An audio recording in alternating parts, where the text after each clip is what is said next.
Let's talk about the latest controversy with the Killstream.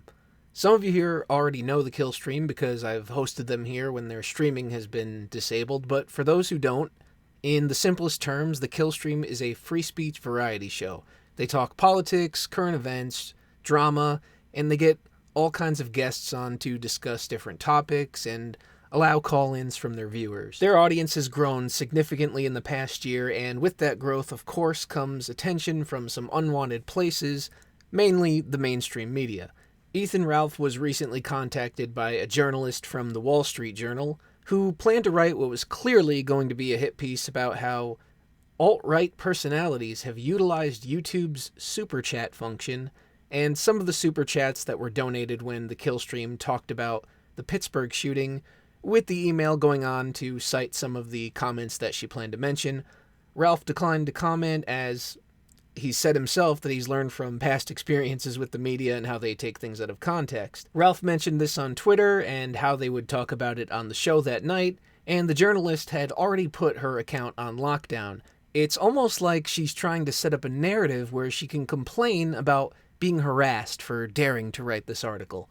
That evening, the show was struck down 2 times on 2 different channels, and their super chats had been disabled while they were being, quote-unquote, investigated for so-called hate speech. Now, fast forward to today, and people started receiving emails from YouTube saying the donations from the Killstream, a charity stream run by the hosts of the Killstream, where all proceeds were donated directly to St. Jude's Hospital through YouTube's Super Chat for Good feature, are being refunded.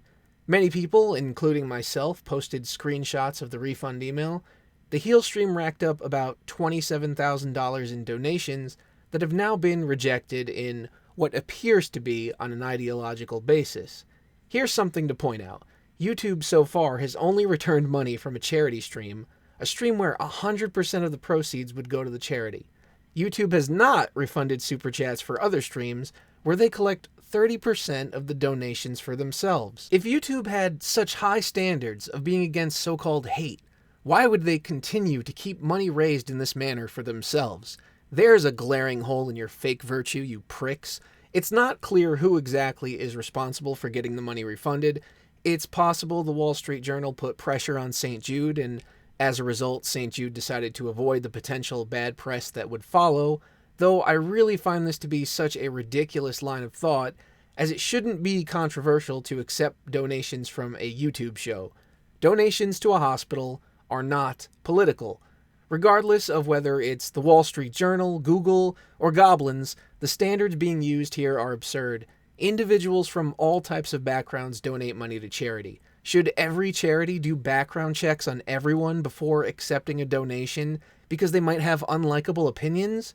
Do they not see how absurd that sounds? The idea should be that no matter where the money comes from, it can end up being put to good use. It honestly makes zero sense to do this other than for the media and Google to try and flex their ideological muscles, because if they had half a brain, they'd want to take the money from their opposition. You know, as demonstrated by YouTube having no issue with taking 30% of their super chats. And of course, the usual suspects came out to spread their bullshit and act as though this was somehow a justified move. The idea that people are putting political leanings and censoring YouTube streams they don't like above research into curing a serious disease is insane, and it just goes to show how fake all of their moral posturing and virtue signaling crap truly is. This is the exact type of behavior that, had it come from people they opposed, they would use as reasoning as to why they're justified in thinking they're horrible people. They don't play by their own standards. The only standards they have are double standards, and they're so out of their minds, they don't care how low they have to go to get that slacktivism dopamine rush. Now, if you're wondering what you can do, a hashtag has been started to attempt to bring media attention to the situation. Whether or not that will work is hard to say, but you can at least give it a try by giving your opinion under the tag hashtag WSJKillsKids. If you're someone who donated, use the tag and post a screen cap of your refund. I want to finish this out by saying that People listen to the Killstream not only because it's genuinely entertaining, but because there's nothing like it. And what I mean by that is everything mainstream is so sanitized and politically correct that people are longing for something where anything can happen, where anything can be said, and it's not going to get shut down just because someone whines about it. You can't find stuff like this on TV. They just don't allow it. Suppression of speech and the bar for what constitutes extremism has moved so low that people are sick and tired of being told that they can't listen to this or they can't listen to that or what is or isn't acceptable for them to think. And that's a niche that Killstream fills and should be allowed to continue to fill, whether that is on YouTube or anywhere else on the internet. No one should have the right to decide for you what podcast you listen to, and they certainly shouldn't be ripping a massive $27,000 in donations out of the hands of sick kids and the research that goes into saving their lives. There's no doubt in my mind that YouTube and the Wall Street Journal are going to try to spin this even further. Whether the journalist claims harassment or some other nonsense, it's not likely that they'll admit wrongdoing. The Wall Street Journal and Google have really overstepped their bounds, and while they might see this as a victory at the moment, this can only come back to bite them in the ass, as we've seen time and again when it comes to these types of situations. The more you try to silence, the more people want to hear it, and in the long run, it helps these shows grow bigger. So really, the joke's on you.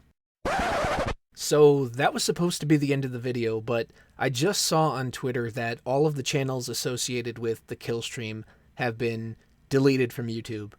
However, I still maintain that this isn't the end and will only work against these platforms in the long run. So just remember that the platforms don't mean anything if there's nothing you want to watch on them, and to support the creators and the shows that you really enjoy directly.